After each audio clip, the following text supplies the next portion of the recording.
going. I'll get it.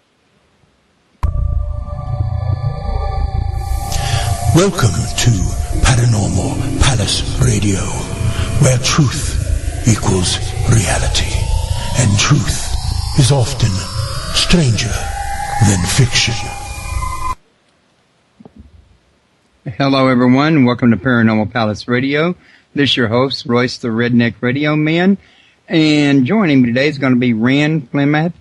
And we're going to talk about his belief, and he's got a book on this too, by the way, that Atlantis is beneath the Antarctic ice. And this is a theory that I've read from time to time before in the past. And I'll be honest with you, being a radio show host for 5 years now, I've interviewed guests that's had thoughts that it was by Bimini and India and Santorini and under the ice here at the Arctic Circle. And I really find listening to all these theories very, very interesting, because I know from what I've also read, guys, that Atlantis wasn't the only sunken continent. So if one person is mistaken about what continent is under that ice, as long as he knows there's a continent there, it could be one of the other lost ones. And then that's always interesting information to have. So I'm going to introduce Rand here and give him a chance to tell you what got him started looking for this at the Antarctic ice there. So, Rand, how are you doing today? Oh, very good. Yeah. How I got started into Atlantis. I'm a librarian by profession, and I was working in the library, and I came across a book about Atlantis.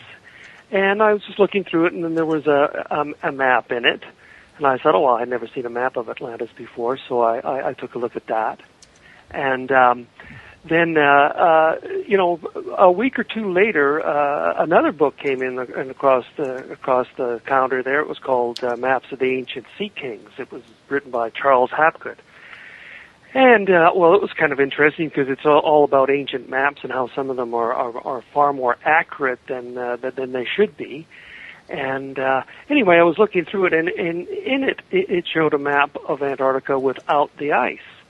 And immediately, that picture of Atlantis came back, and I started to, I looked at them and I started to compare them, and I thought, oh my gosh, this is 1665 map of Atlantis.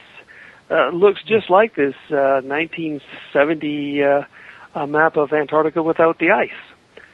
So that was the thing that got me started. And after I had looked into that, I read the maps of the ancient sea kings, and I discovered that there was maps that showed South America and Antarctica. Long before Europeans were even capable of mapping continents. So there was a particular map, the Pyrenees map of 1513, and it shows the eastern shore of South America, and then it shows on the bottom the subglacial features of parts of Antarctica. So now that was, that means that what it was like underneath the ice. So that got me thinking, well, what's going on here?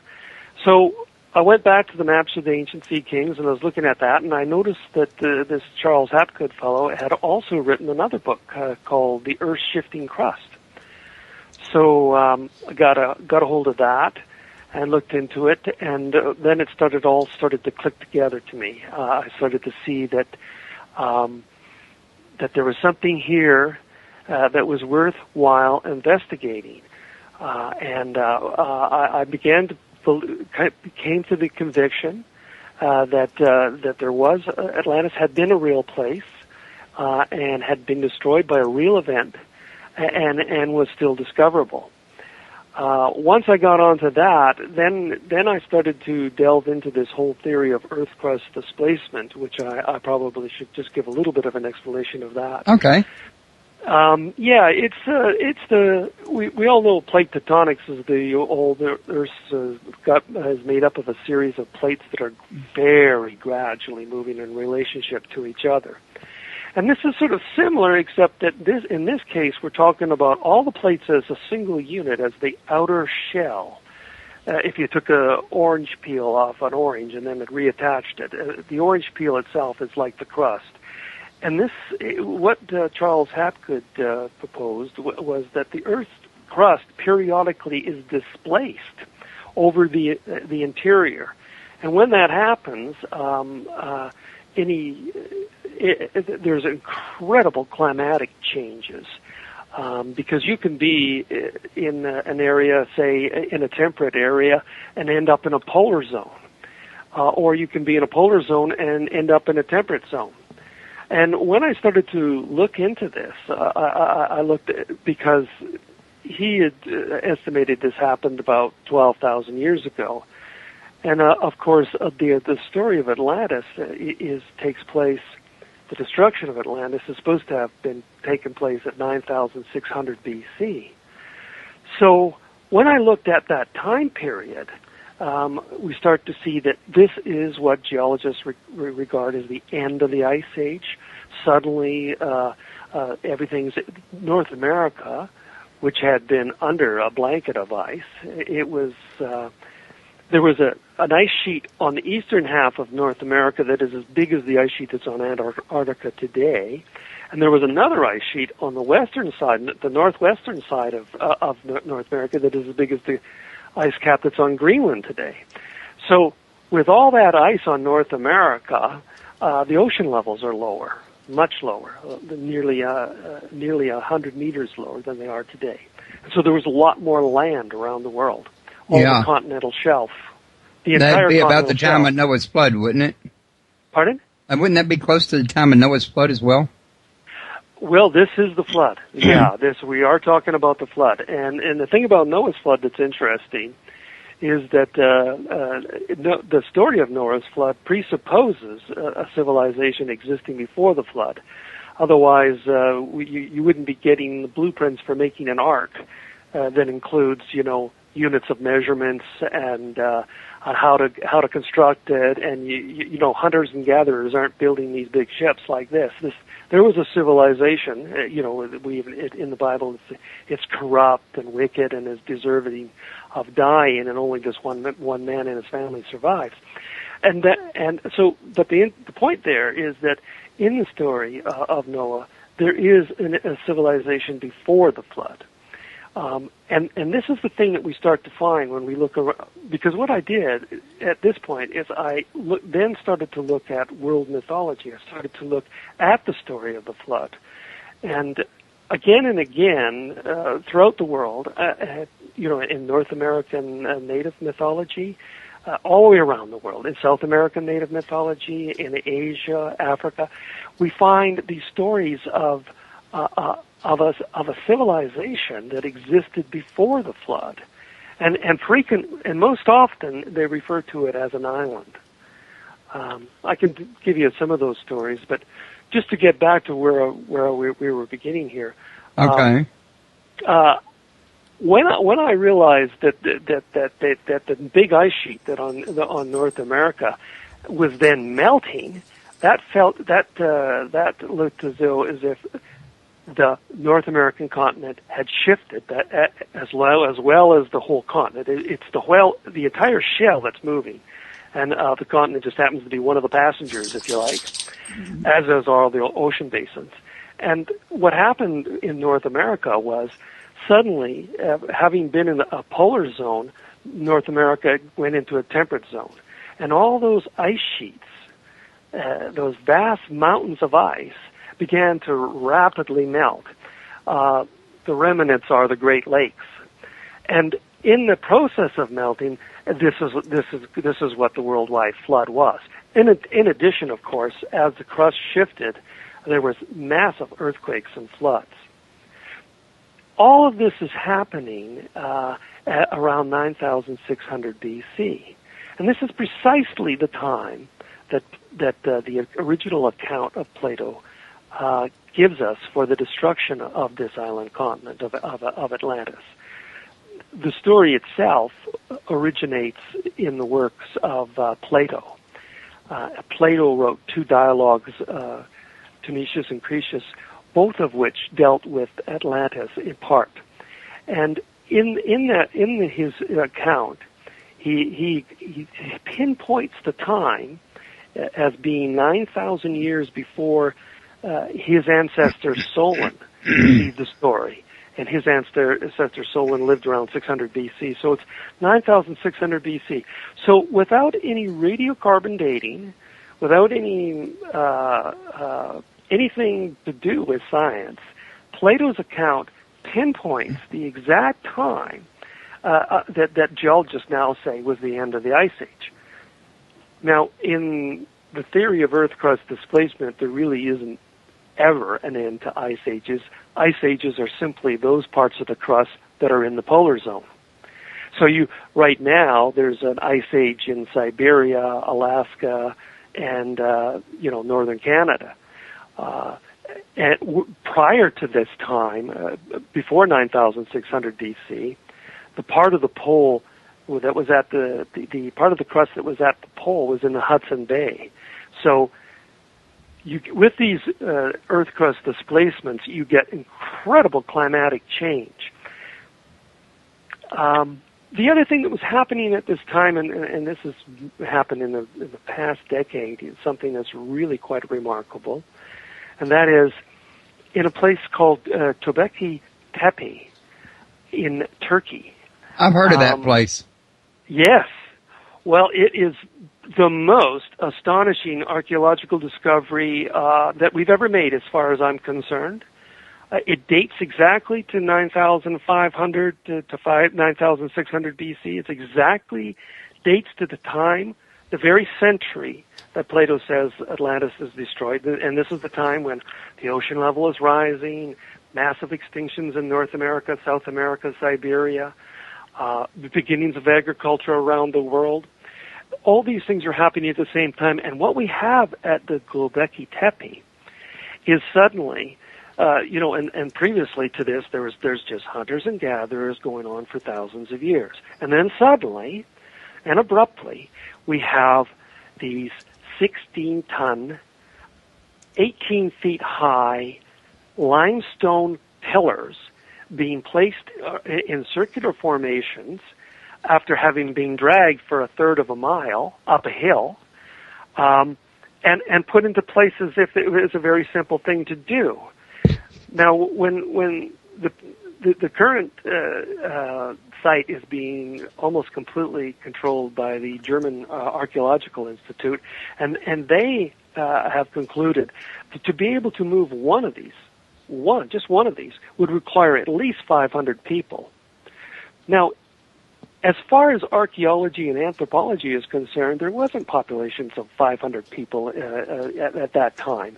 Everybody was living by hunting and gatherings. You might get up to most populations were 30, 40, 50 people. You might get up to 200 or 300.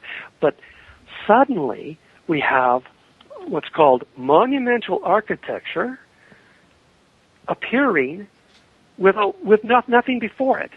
And then as the time goes by, they try to build other things, but every successive building project is less sophisticated than the original one.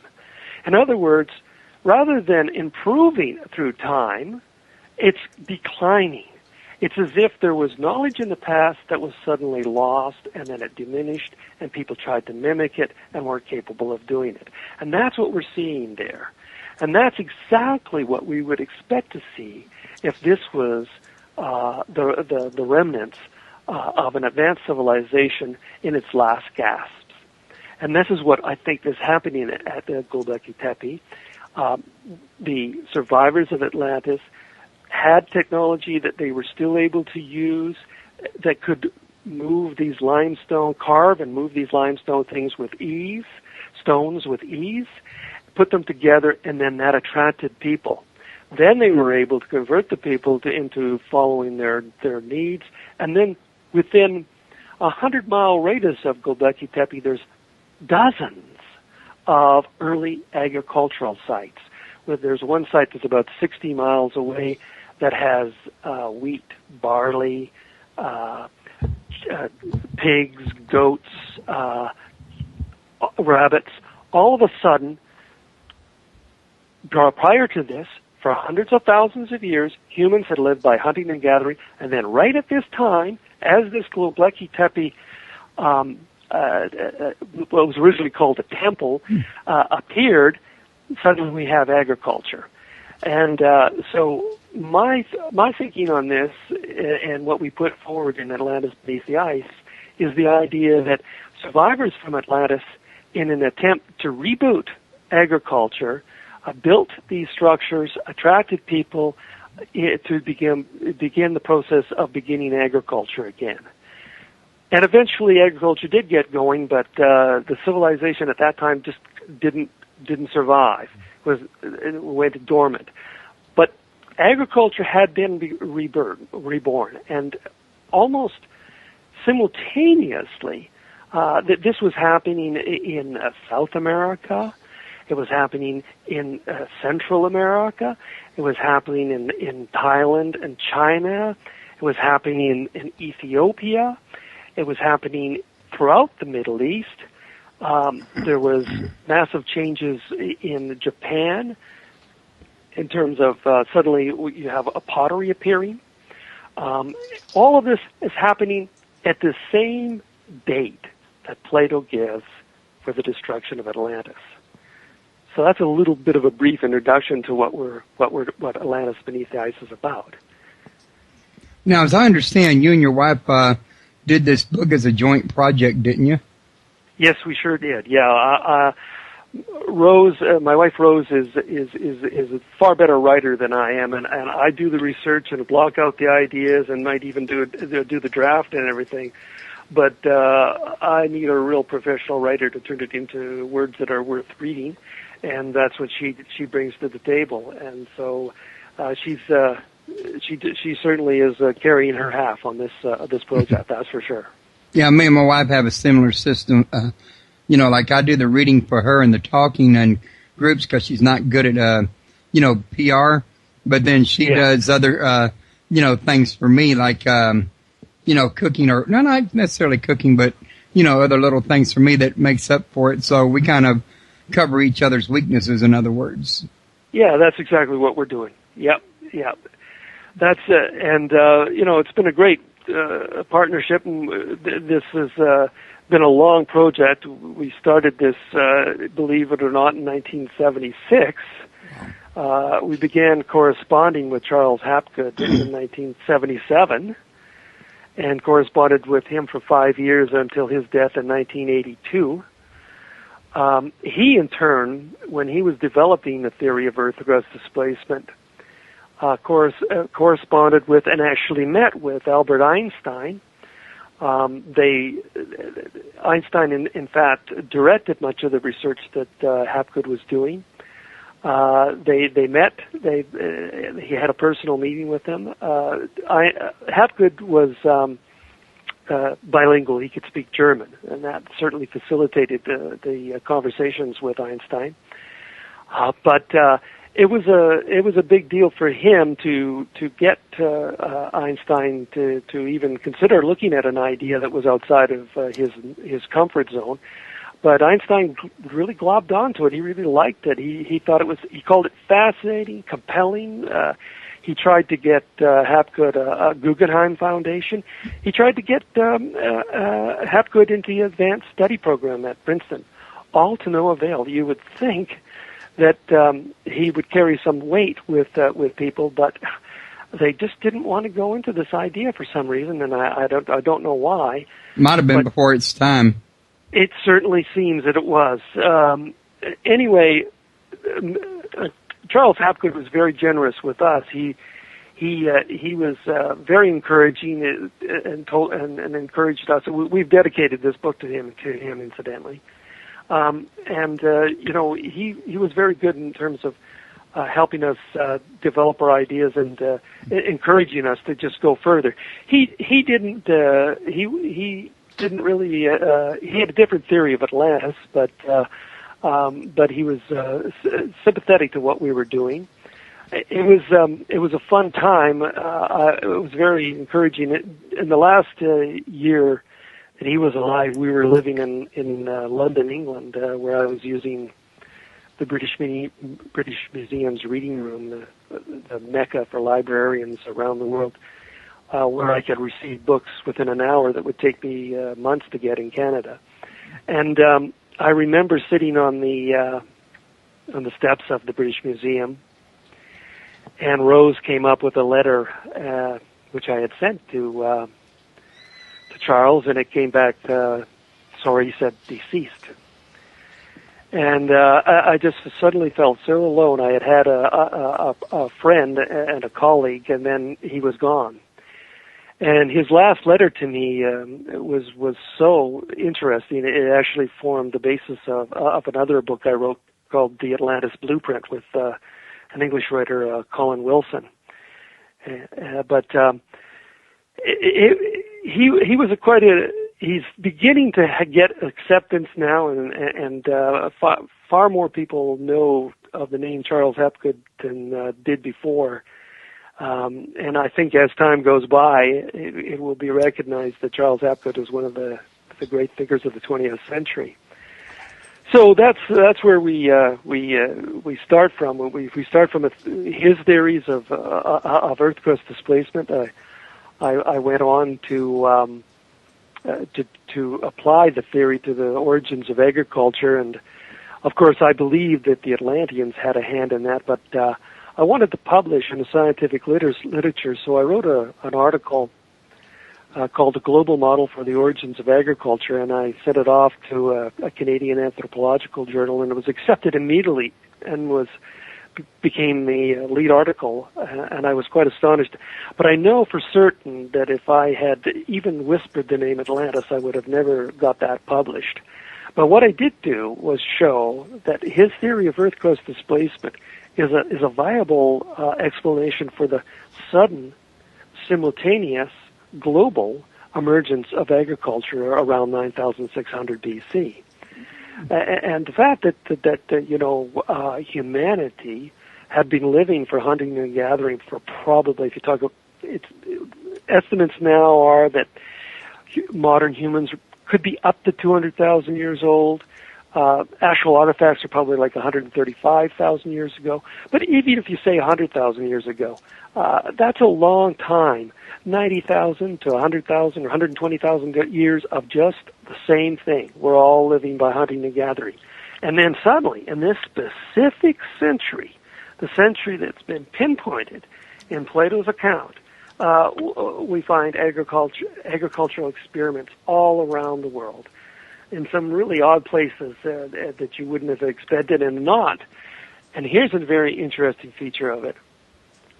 Every domesticated plant that we eat today was originally domesticated at least 1,500 meters above sea level. And that goes back to the fear of the rising ocean. People didn't want to be near the ocean.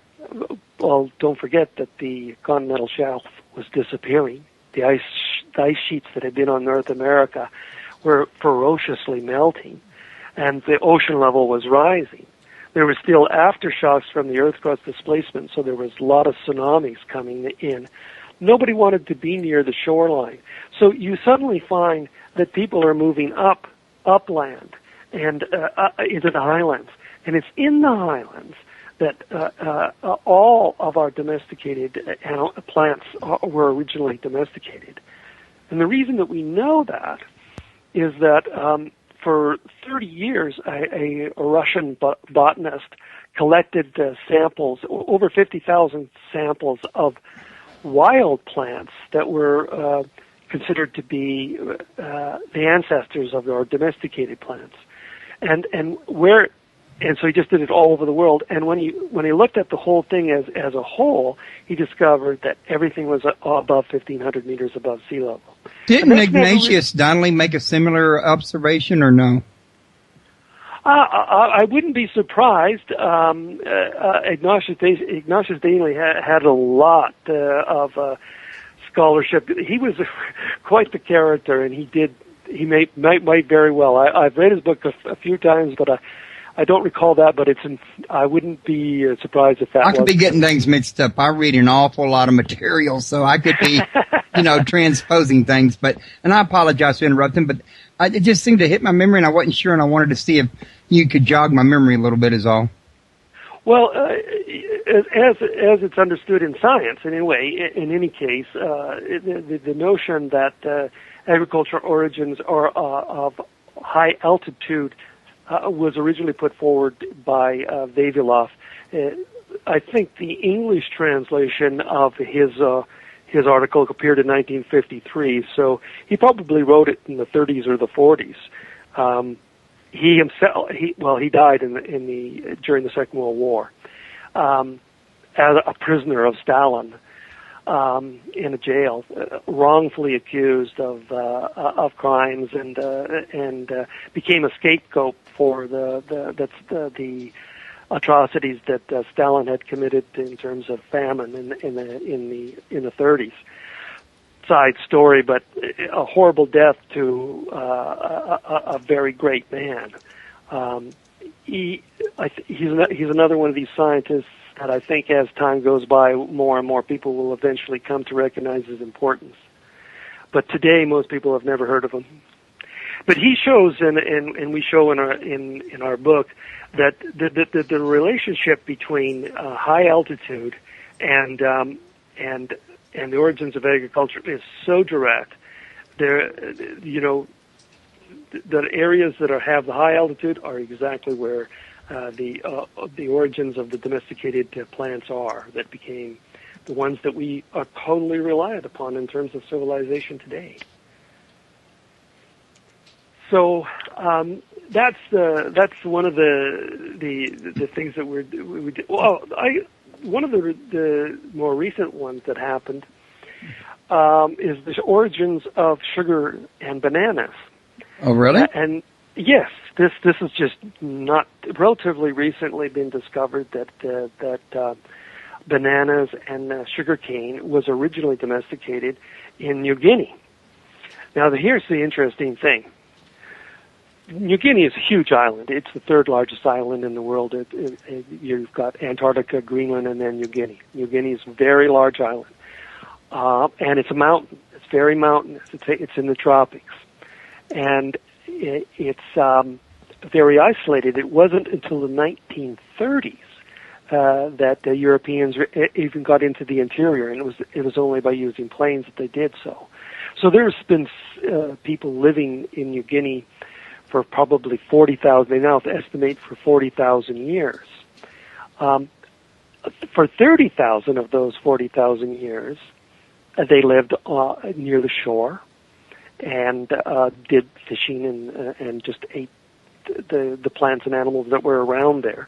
And then suddenly, at this 9,600 time period, they left the shore and went up about 1,500 meters, and they drained a swamp. They drained a swamp, and they planted bananas and sugarcane that had been at the shore level. And the question is, why were they doing that? And of course, the Earth's crust displacement provides a theory for that, because what happened was New Guinea moved closer to the equator and became so warm that the plants and animals that were adapted to the sea level, it was getting too warm for them. The humans took those plants and animals up to the higher altitude and then rebooted them up there. And that's how we ultimately ended up getting bananas and sugar. It was they spread out from New Guinea. So it's just kind of an interesting story there. There's all sorts of things happening around this same time period. But I think that the thing when you talk about Atlantis, and I know there's a lot of people that just can't stand the word Atlantis. It immediately closes their mind. But I don't understand people like that. I really don't. Well, if you put it in a larger context, you can put it into a larger context of world mythology. Let's just say it's one of the stories in a big giant jigsaw puzzle. It might be the central piece. But if you start to look at world mythology, if you take a look at, for example, in my province here, there's a group of people called the Okanagan. They're in British Columbia. They're also in Washington State. they have a story of an island that existed before the flood that was called Suma Tuiwula. And it was their homeland. And bear in mind, they don't live on an island. They're living in the interior in the Rocky Mountains, okay? So they're not like island people, but they claim that their homeland is island, and you find this again and again around the world. But just to stick with them for a second here, they say that there was suddenly a change in the sun of some sort, and a great flood came, forced them to leave their homeland, get into boats, and they were in this flood that lasted for a long period of time, and ultimately they came to the shores of what we call British Columbia, Washington State, and then they rapidly got away from the ocean and went up into the interior. Now, the interesting thing about this Sumi Tuiwula is this sound pattern. It's da-da-da-da-da-da, like na-na-na-na-na-na. Okay, so now let's go over to Japan.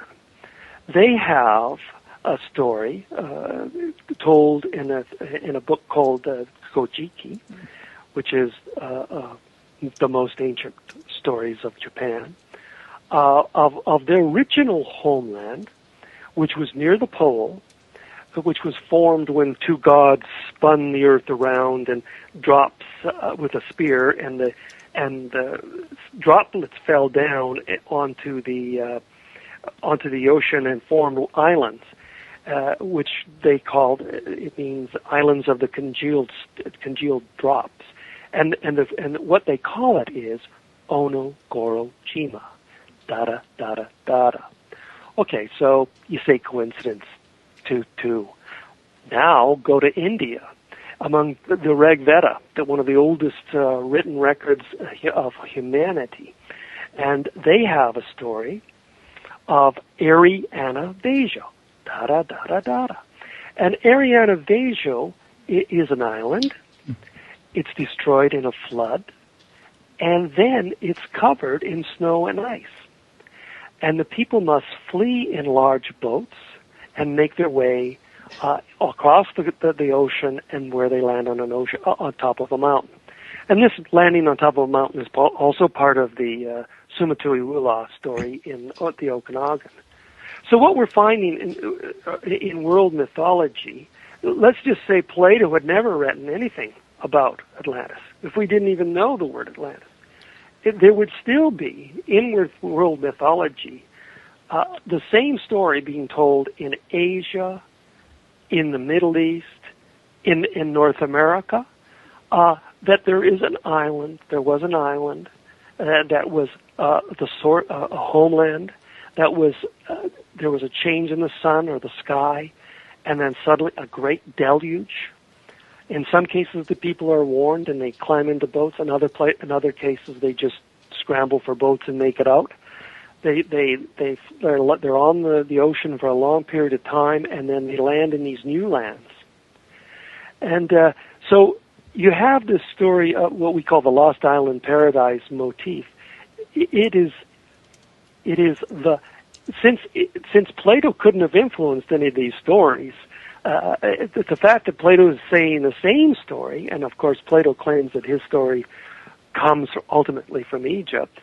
If it's an Egyptian story, as he claims, then it's just a part of a large pattern around the world of a story that has largely been forgotten and has, to an incredible degree, been discarded and discounted by scientific investigation.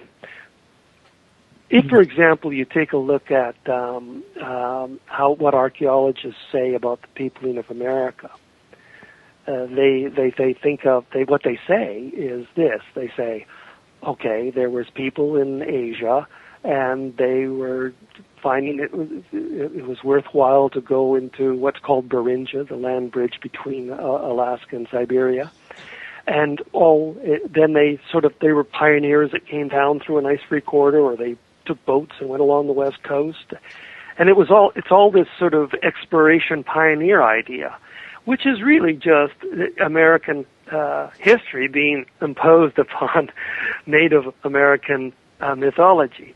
Because when you look at if you look at what we call in Canada First Nations people's stories, what you find is not this idea of a pioneer going to a new land to have a new life, but rather a total and disastrous displacement from a paradise and being forced to, by climate and by physical events, to leave the place that they had lived, and then through what for them was almost a random experiencing, ending up in North America or South America. The same stories are told in South America. So it's not a story of pioneers and explorers. It's a story of climatic refugees, clinging to the high altitudes and avoiding the lowlands for fear of being struck by tsunamis and earthquakes.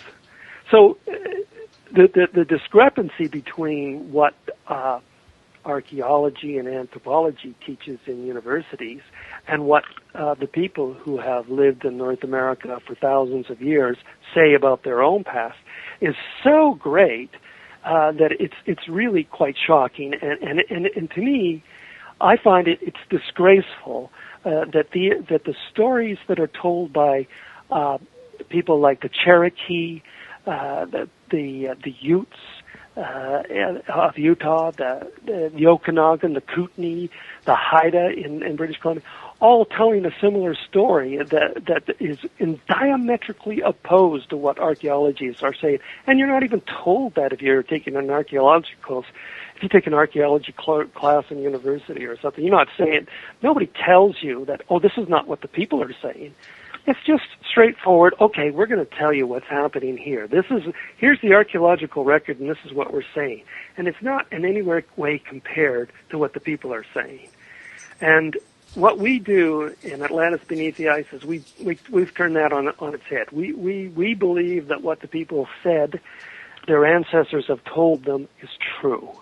That there was once a island paradise in the middle of the ocean that was destroyed 9,600 BC by what we think to be an earth crust displacement when what it seemed as though the sky was falling, because of course it's the crust shifting.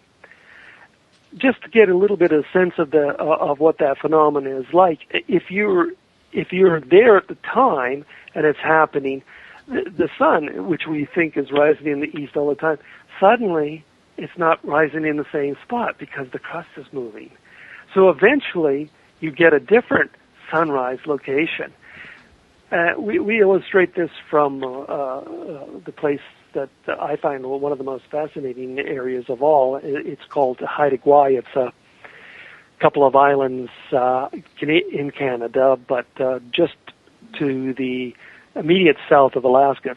From Haida Gwaii, on a clear day, you can see Alaska. So in Haida Gwaii, if you look for them, if they looked what today we call east, before the displacement, east was north. What is east of them is the Hudson Bay, and that at their time that's where the pole was.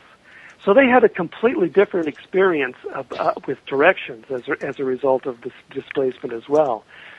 So, and once we realized that the Earth's crust was over the Hudson Bay rather than the Arctic Circle, the Arctic Ocean as we call it today, then it makes sense that there's animals and plants living in Alaska and northern and northeastern Siberia and Beringia that are like very clearly temperate zone adapted animals, like deer and bison and mammoths, rhinoceroses, wild horses, lions, antelope. These are the things that were existing in Alaska and in Siberia and Beringia at the same time that Ohio, for instance, was under a mile of ice. And so people haven't really come to question, why is it that, Alaska is warmer than Ohio during an ice age? And the answer is, there isn't such a thing as an ice age. You're either in the polar zone or you're not in the polar zone. If you're in the Arctic Circle, you're in an ice age. And today, Alaska, Siberia, and Beringia, about half of it is in the Arctic Circle. So that's why those animals no longer exist there. So what this theory of Earth crust displacement does, apart from explaining Atlantis, it also explains why people could have lived in Siberia during an ice age. So I'll just stop there. Did you have another question you'd like? Okay, well, yes, actually, I was going to mention the fact that I've allowed us to get 40 minutes into this show and have not yet mentioned your website at www.flem-ath.com, and that's FLEM-ATH.com. And also, you can find his book at Amazon, and I've got it linked to go into it to Amazon right underneath the show description, right below the chat room here. And also, I don't want y'all to forget that the call-in number is 832-632-7904. Now, Rand, I was wanting to get back around to asking you some questions, though, as regard to one thing, the map of this. I mean, when you look at the picture of the map, that because I've seen the one I think you're talking about, it's a picture of Antarctica before any of the ice. Am I correct? Oh yes, the Kirker map with the ice free. Yes. Okay. Now on this map, can you tell that it's got like the rings of water around the individual islands, like was described by Plato? Okay. Yeah. Well, here's the interesting thing about that. Plato describes Atlantis as an island continent with a series of adjoining islands. So between Atlantis and some other land mass that he describes as the whole opposite continent, which is kind of that we'd have to get into that in another time. But there is a description, Plato's description does include this notion that between Atlantis and the closest island, other parts of the world's continent, there were islands. And this is exactly what we find in Antarctica if you look at what the continent looks like without its ice. Now, you got a picture of that in your book, don't you? Yes, on page 121, yeah. Great. That's something I'd like to see myself. I've seen a picture online, but, it's been like 4 or 5 years since I saw it. I get a lot of stuff on the internet, so you don't get to see all of it, frequently. You know what I'm saying? Yes. Yeah, go ahead. Would you like? Yeah, go ahead. No, I was just going to ask you, was there any possibility that the location that you believe to be Atlantis under the ice, that it could possibly be Thule or Arcana or one of the other missing continents that haven't been found yet, instead of being Atlantis itself?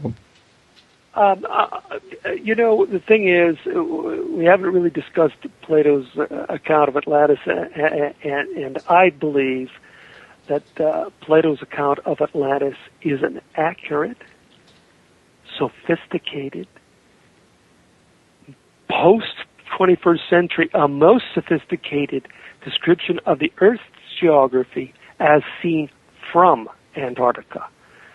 Now, we see the world from Europe's perspective. Europe they were the explorers. They changed. At one time, the Atlantic Ocean referred to a body of water that went around the world, all the way around the world. They decided, oh no, there's the North Atlantic, and now there's the South Atlantic. And then when Vasco da Gama got on his way to India, he said, okay, now we've got an Indian Ocean. And when Magellan got past South America, he says, okay, now we've got this peaceful ocean, the Pacific Ocean. So our modern concept of our own planet has been dictated to us by the Europeans' experience of exploration. It isn't really even scientific. It's historical. When you take a look at the planet scientifically, as oceanographers do, that's their job. Oceanographers say one thing. There is one ocean. There is only one ocean. All of them are interconnected. And you can see this most forcefully if you pick up a globe and spin it around and look at Antarctica and ask yourself, what ocean is this in? Europeans couldn't answer that. They have to say, oh, well, it's in the Pacific, it's in the Indian, and it's in the South Atlantic.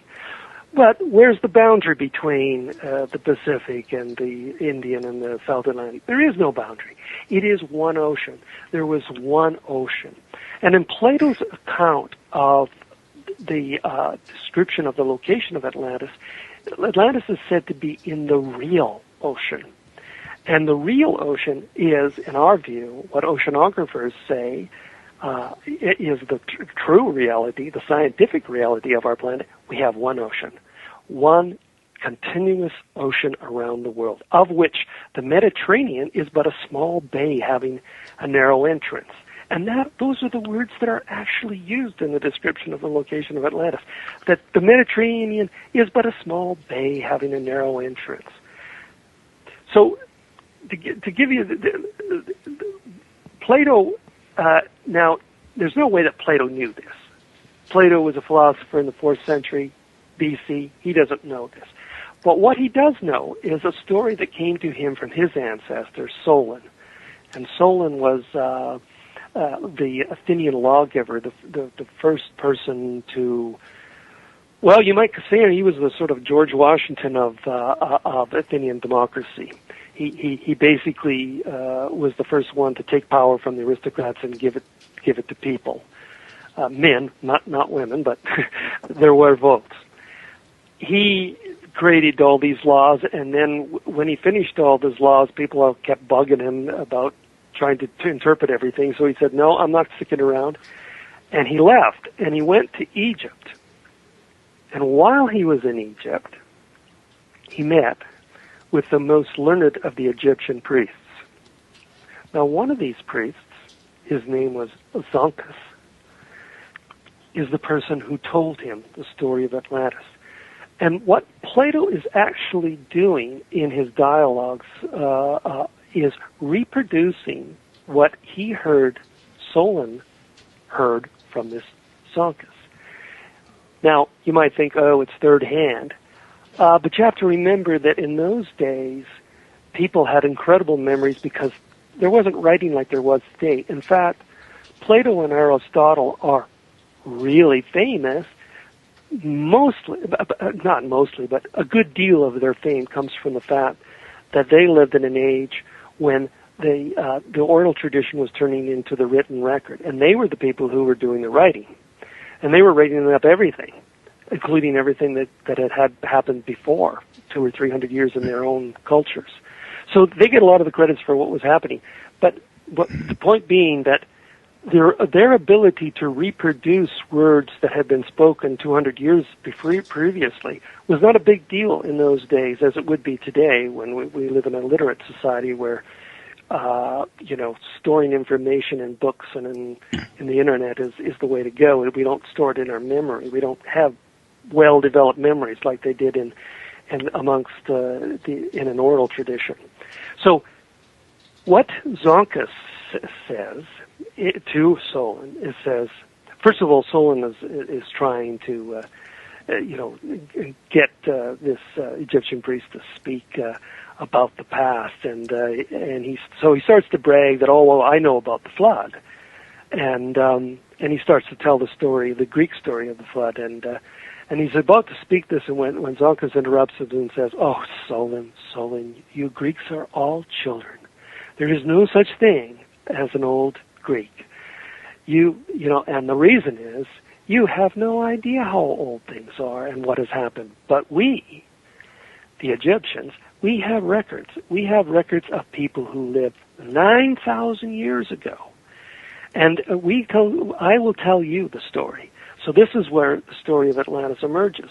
It is a oral story told from Zonkus to Solon. Solon preserves it as an oral tradition and passes it on to his descendants, one of whom eventually, 200 years later, is Plato. And then Plato writes it down. So the story is ultimate and Plato does not claim that these are his ideas. He just is reproducing the things that Zonkus is saying. He doesn't even understand them, I don't think, because he talks about the real ocean. He talks about there being a continent that surrounds the real ocean. Now that sounds bizarre, and nobody's been able to figure that out unless you look at the world from Antarctica. And when you look at the world from Antarctica, and there's several maps in the book that does this for you, but probably the best one would be one called the Atlantean View on page 67. What it does is it shows this map that we've used, a U.S. naval map centered on Antarctica, and then we've taken that map and put it into what the ocean level was at that time, and then we've compared it to the words that Plato used. And Plato tells us that Atlantis was an island larger than Libya and Asia combined. Now, in his notion of Asia and Libya is not the same as ours, but it still makes Atlantis the size of the lower 48 states United States. Like, it's continental size. It's huge. And there was passage, and it says from it there was passages for the seafarers of those times to reach the other islands. Those are those other islands that we were just talking about on the Kirker map of Atlantis. And from them, the whole opposite continent. Because from this perspective, if you look at the world from the perspective of Antarctica, what we consider to be separate continents, North America, South America, Asia, Europe, Africa, all seem to be separate continents when you're looking from the north. But when you're looking from the south, they seem to merge into one that encircles the world ocean. And that description is given in Plato's account. And what we're saying is this is an accurate description of a real place at a real time. And this geography that he has given, which most people up until now has considered to be gibberish, they couldn't understand it, is actually, when it's properly decoded, is a true representation of the Earth's geography as seen from Antarctica, as it was 11,500 years ago. And if that's true, and if that is true, that means that they must have mapped the entire Earth. And if they've mapped the entire Earth, that means that they have at least the ability to determine longitude at sea, something that we weren't able to do until the 1770s. So their technology has to be at minimum 1770s technology. And I'm suggesting, and we are suggesting in Atlantis Beneath the Ice, that Atlantis was an advanced technological society, probably as advanced as we are today in a different way. And that it was, when it was destroyed, it was utterly destroyed. However, the people who did survive were in boats. And some of them probably might have even been submarines. There's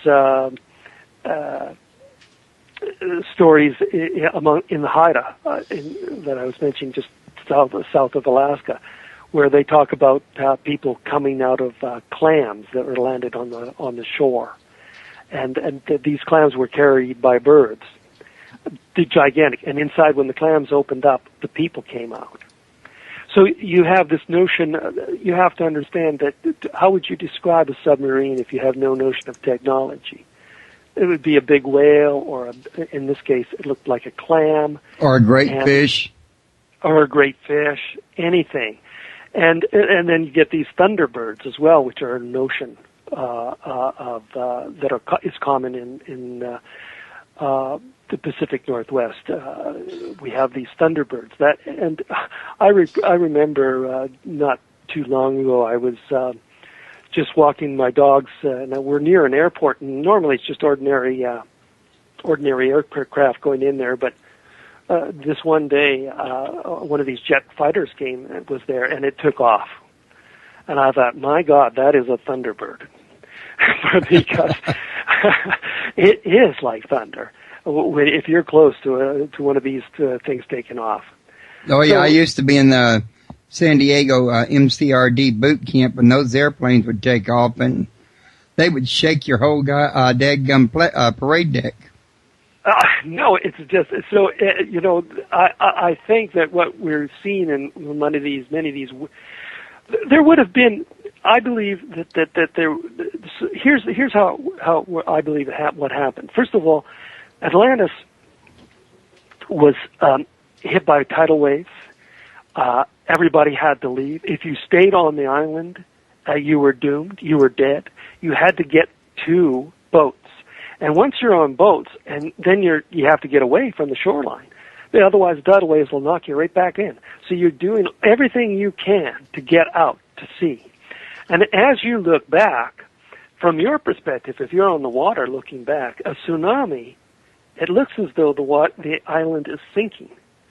Because if a tsunami, just if you imagine a tsunami from a boat outside looking at an island, the tsunami hits the island. If you're in the boat, it looks as though the island is sinking.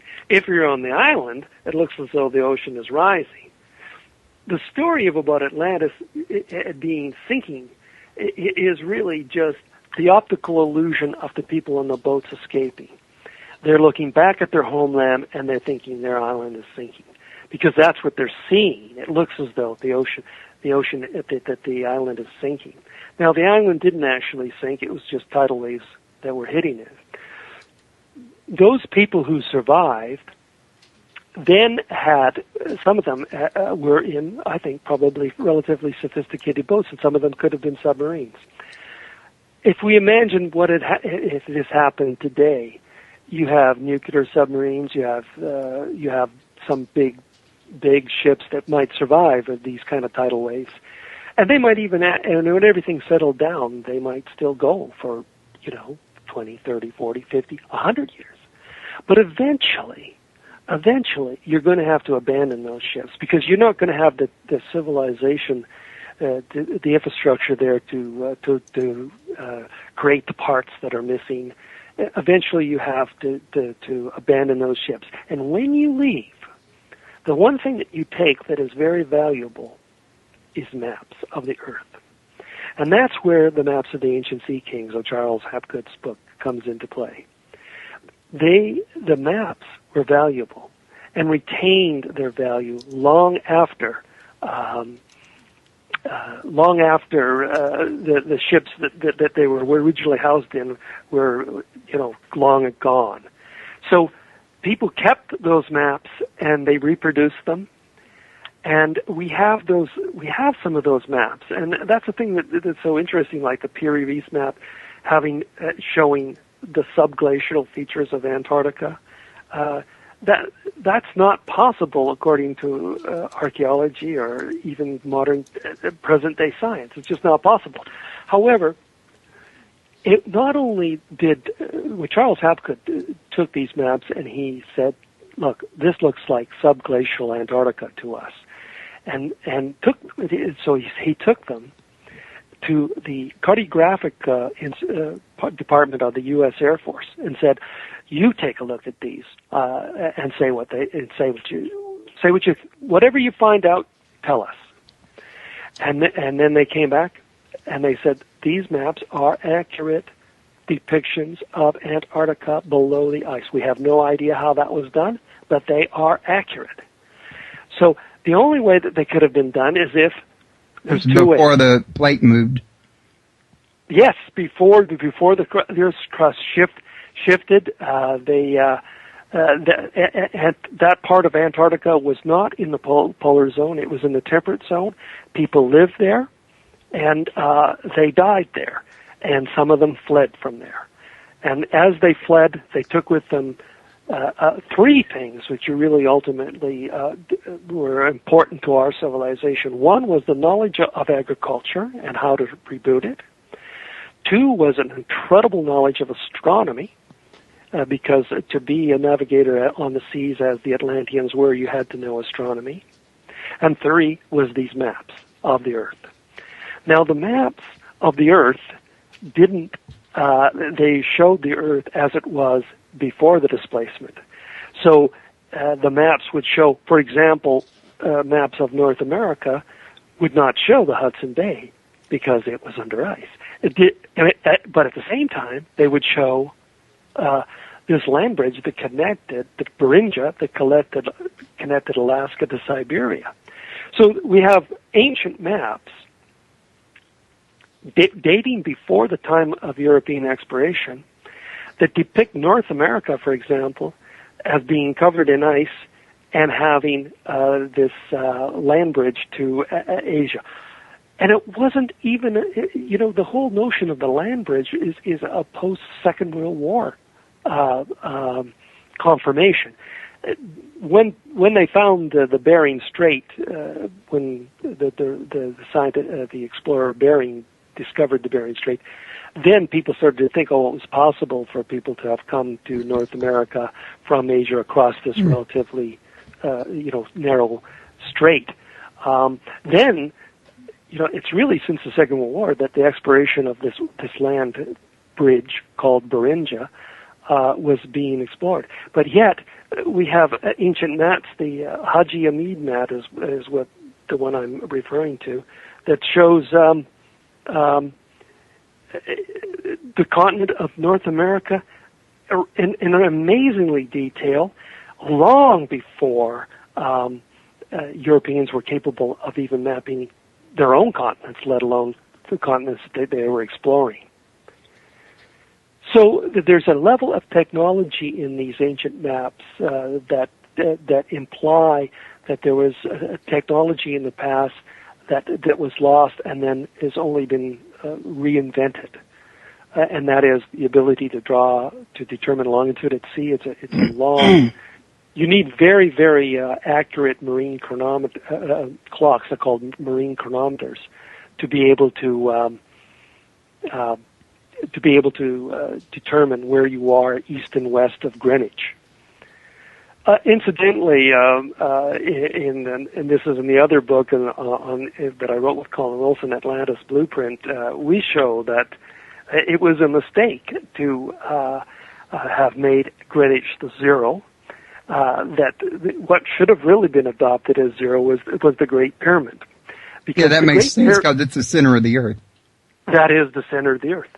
And what we show there, and this is interesting, is that if you go at,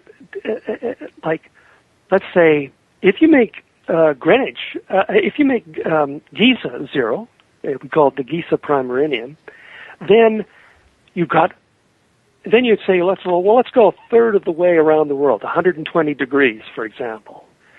And that hits right through about 4 pyramids in Mexico and Central America.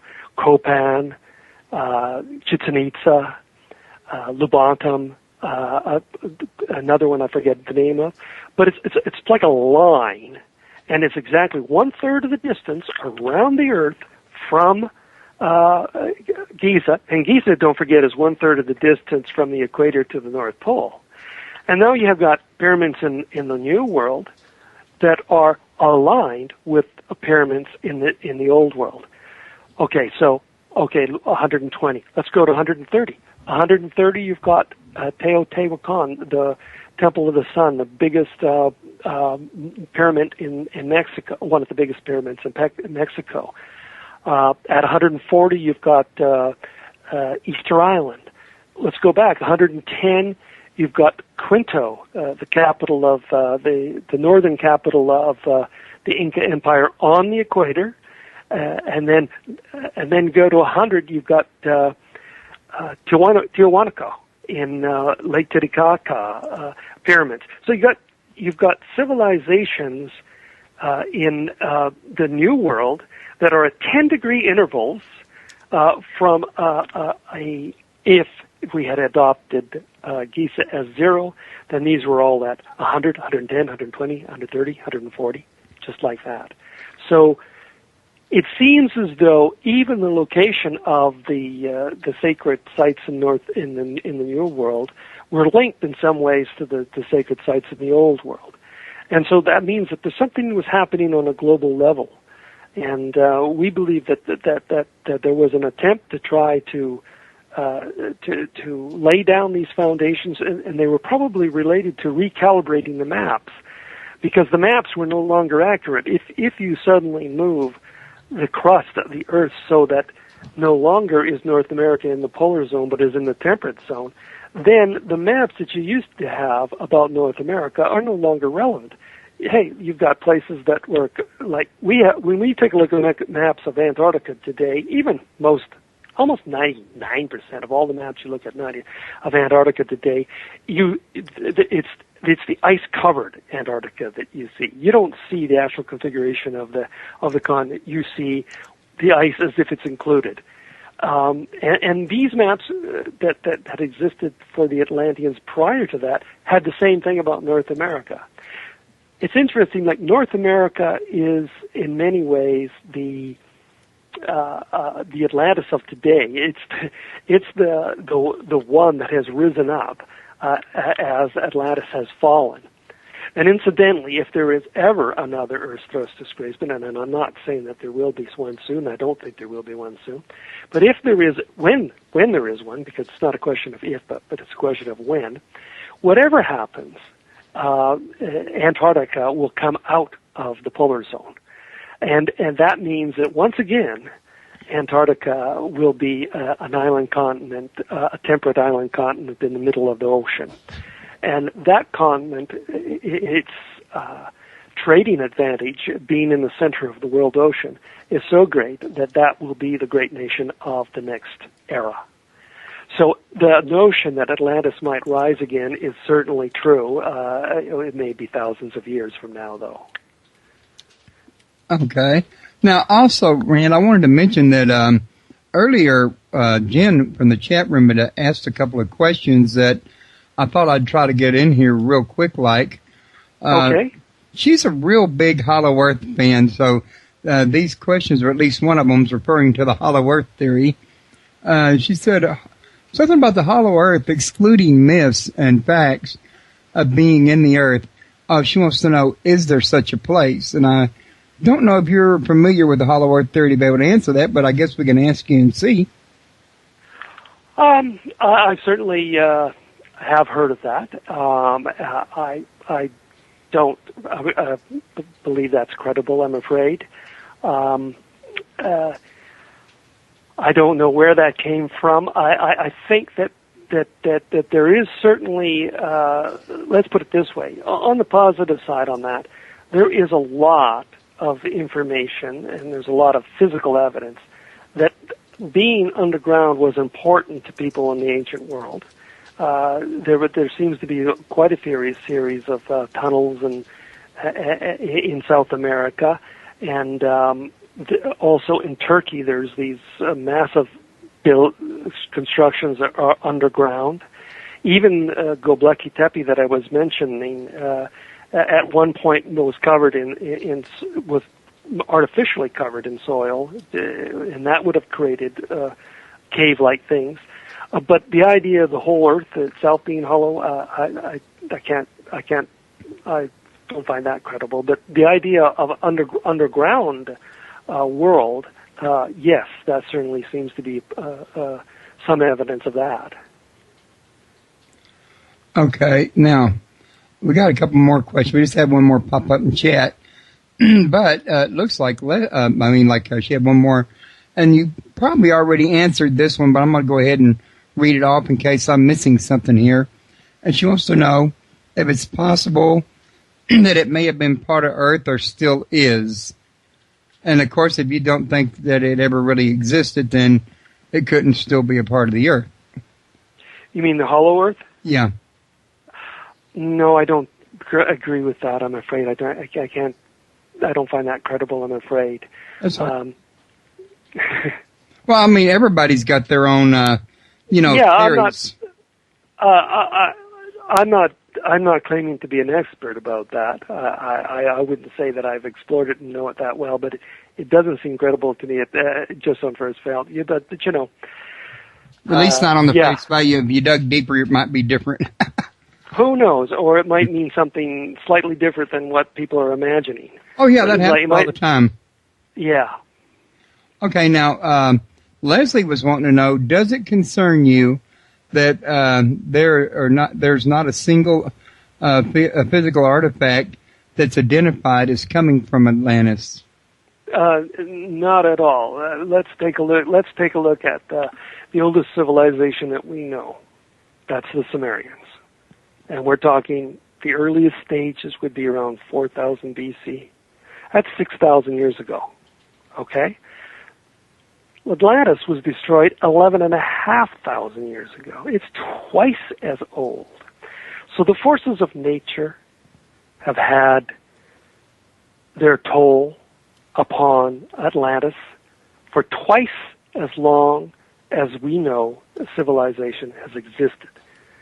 So, sure, there's going to be things ground down. I do think that Plato's description of Atlantis and its location and its geography of the world is an artifact in a sense. It is an accurate description of a real place at a real time and its destruction by a real event. So in that sense, there's an artifact in that sense. But actual artifacts, those may yet be discovered in Antarctica. You also have to look into the fact that at tops, there's 5,000 people in Antarctica any given time. And they're almost all in 3 or 4 or 5 bases. And none of those bases are in the areas that we think are important in terms of where Atlantis had been. They're at the pole. They're on the other side of the part of Antarctica which we think was in ice even during Atlantis. So the activity in Antarctica generates around the ice sheets, not around the continental areas. There's more. The area that we're most interested in is contested by Chile, Argentina, and the UK. So if you're going in there to do things, you're taking your life into your hands. So there's nobody looking for any artifacts in Antarctica, and that's got to be the number one reason that none are found. Second, even if they were looking, they're not looking in the right place. Third, if they were looking in the right place, there's still incredible forces of nature here that have ground things down. Now, even given all that, I still think that it's possible that in some of these areas of what we call Lesser Antarctica, the area towards South America, which don't have as much snowfall as that have others, some of the islands in that area, those areas wouldn't have been covered in so much ice. So it's possible that something could be discovered there. Again, they're not looking. Nobody's looking. So if you're not looking, you're not finding. And if you haven't found because you haven't looked, doesn't mean that it doesn't exist. Okay. And also, we got one by Mayraid, and I may be pronouncing that wrong. It was either Mayred or Mayreed, as I understand it. But she wants to know, what about Edgar Casey's predictions of the records of Atlantis being under the foot of the Sphinx? I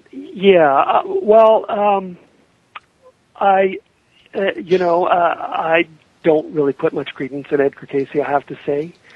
Not to say that he hasn't done some things that might have been unexpected, but as far as Atlantis, I've read what he's written about Atlantis, and I don't think he's very well informed about Atlantis. I don't think that he really understands what was being said about Atlantis in Plato's account. So as far as Atlantis is concerned, and I'm not saying anything else about what Edgar Casey has said, but as far as Atlantis is concerned, I just don't think he's very well informed about Atlantis at all. So I would say, no, I don't think that he knew what he was talking about when he was talking about Atlantis. It just doesn't jive with what Plato says. Bear in mind that if Plato hadn't written his things down, we wouldn't be talking about Atlantis right now. Because everything that is known about Atlantis is all 100% comes from Plato, except for these maps, other than that. But everything about Atlantis that we know comes from Plato. And I don't think that Edgar Cayce's understanding of Plato is very good at all. Okay. Now, when I was listening to you a minute ago, because you were talking about the Earth crust displacement and how it moved whole continents, the thought occurred to me that there was also a time that Egypt was tropical. And as I understand it, the ice age that you referred to was about the time that it became a desert wasteland. I'm assuming that might have been also connected to the Earth's displacement. And I was wondering if you probably thought the same thing. Certainly. Charles Hapgood was interested in the changes that were happening in North Africa as a result of the last Earth crust displacement. These things are happening over periods of thousands of years. It's very gradual that as the Earth sort of readjusts itself, once the displacement has occurred, there's a long period of the ice sheets melting off, and the ocean level changes. And when you get different ocean levels, you get different ocean currents. When you get different ocean currents, you get different wind patterns. When you get different wind patterns, you get different rainfall patterns.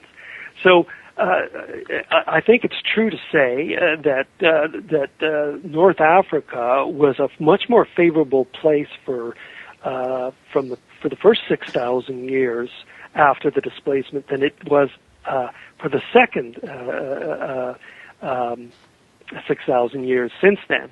And so what we see here is that between 11,500 years ago until about 6,000 years ago, North Africa was probably a very nice place to be. Very good. All of it wasn't a desert like it is today. Then it just got warmer and drier, and that just continued on right up to the present day. It's still getting drier. Even the suffering in Sudan and a lot of these places in Africa, Ethiopia is a direct result of the drying up of the Sahara. And there is a relationship in the sense that the climate does get drier, has got drier in North Africa. Okay. Now, Jen has also wanted to ask another question while you're answering that. Sure. And she said to ask you, why is all the governments fighting over Antarctica just like Hitler was trying to claim it as his own? Okay, well, those are the Nazis had a particular fondness for polar areas in their mythological notion of their origins, and they were primarily concerned with the Arctic, but they also had bases in Antarctica as well. So there was certainly a Nazi obsession with Antarctica and the polar zones in general because it fit into their racial myths about their origins. So it's true to say that the Nazis were interested in and may have had and certainly did take an interest in Antarctica. As far as to what's happening today, the answer is we just don't know. We don't know what's going on down there. We know that, of course, that there is this base at the South Pole, and that's an American base. We know that there's Russian bases, and there's Argentina's into it. But, basically, there's nobody down there monitoring what's going on from, like, the press, for example. So we really don't know what's going on down there. So the answer to what's going down there and what's going on down there is I simply don't know. Okay. I was just telling Jennifer in the chat room, the one that asked this, that Nick Redfern might have been a better person to ask this, because he's got a book coming out that's going to cover some of this stuff she was asking within the next year, and he'll probably be back on my show to tell us about that then, which is a ways down the road. But because of the title of the book, I'm thinking he may be a little bit, well, more familiar. And we talking about being familiar or not familiar. I'm going to go out in murky water here and ask you something that I'm not 100% sure if you're familiar or to what degree you're familiar with this. But, you got the Bermuda Triangle and the Dragon's Triangle. And there's a guy that has a whole, wrote an article or an essay about this here called the 10 Vow vortices around the world, that show places that are lined up much like the, along the equator, for example, that are like the Bermuda Triangle and the Dragon's Triangle that have all these phenomena going on. And he had pyramids lined up at each, place where one was located exactly.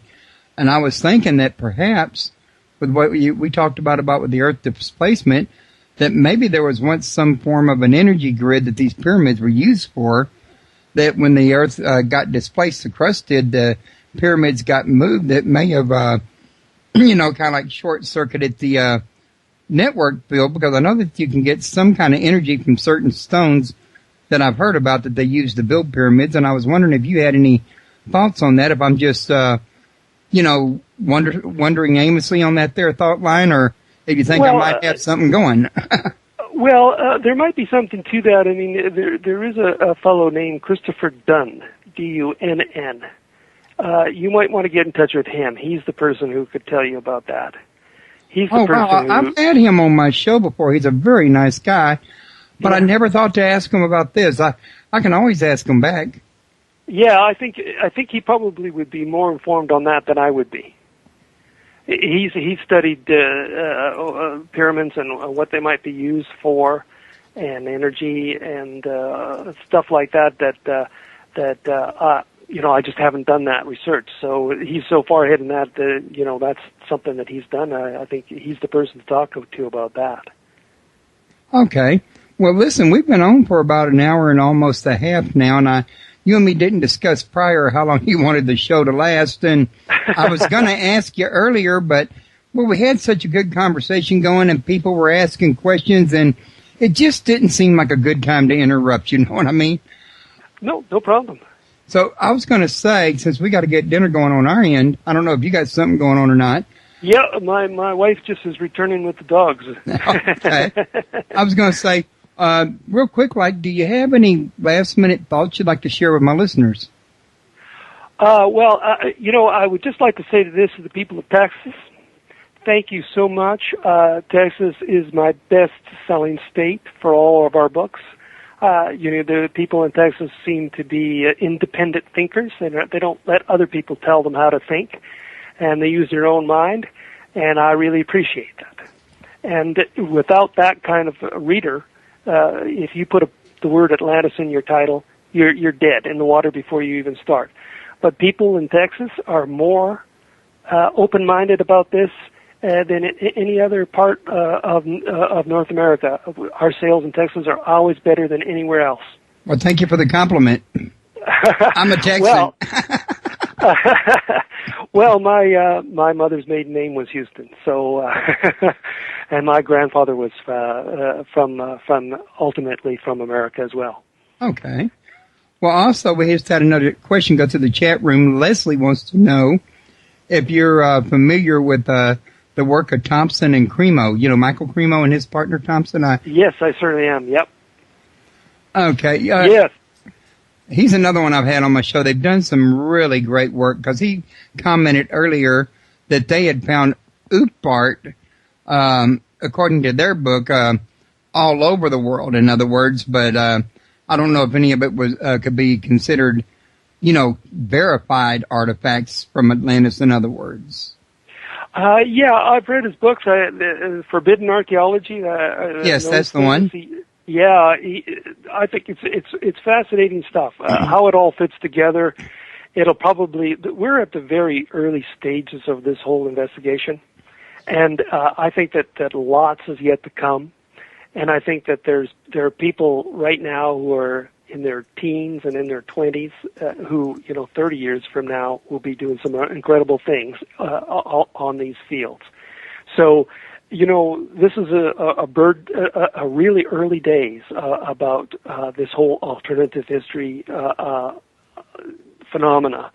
And so, people like Cremo and Christopher Dunn and John Anthony West is another person, and they have done a lot of things that are making people think that what we're taught in schools and what we're taught in the universities is not the whole story. And so it's good to have people that have questioning minds, and so this is going to happen. It's going to change. Everything is going to change over the next 20, 30 years, I think. Okay. Whole history. I certainly hope it is going to change, because I get tired of people with closed minds, to be honest with you. Well, yeah, we had the debate whether we wanted to put Atlantis in the title, and we just decided, well, no, we're going to go with it, because that's what we know to be the most likely closest to the truth as we can get to. So we're not afraid or embarrassed by the word Atlantis. We're proud to be associated with it, and I think in time will tell that that's the right decision to take. Okay. Well, on a closing note, I would like to invite you back to my show again in the future. You're a fantastic guest, and, I really enjoyed talking to you. Well, that'd be great. I'd love to. All righty. I got your information. We can always stay in touch. I think you got my email. I know we had a little missed email there, but I mean, technology's not perfect. Yeah, well, we'll sort it out. Okay, well, then in that case, I'm going to let you get to your dogs while I get to cooking supper. And okay. I want to thank you very much. You have a great day. Well, thank you very much. Bye-bye. Bye now.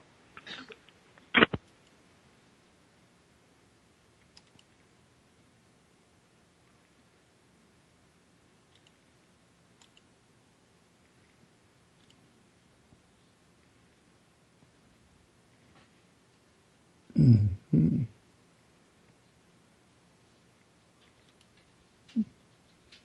Okay. Now, everybody, I want to thank y'all for coming and attending the show. I'd like to remind y'all to pay my friends a visit at UnitedParanormalInternational.ning, at SupernaturalUFO.com, and AlienandUFOCommunity.ning.